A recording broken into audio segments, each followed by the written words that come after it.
What a nice day, guys. Today is Sunday, so happy Easter, guys. So ngayon pa lang yung celebration ng Easter Sunday. So pag ganito, napakatahimik lang dito, guys. Hindi kagaya sa atin sa Pilipinas. Malaking celebration yung Holy Week, lalo na pag Easter Sunday. So dito tahimik lang. Ayan si Nova, tulog. Hinihintay niya yung papa niya kasi pumunta sa gym kasama si Nicole. So ang ganda ng panahon ngayon. Sobrang na-miss ko yung ganitong weather.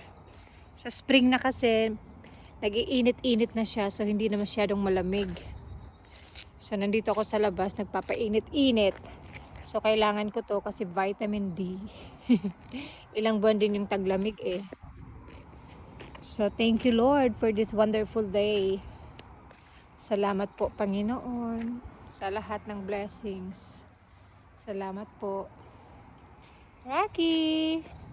Nova! Kissing na! Uy! Uy! So ayan! Thank you Lord!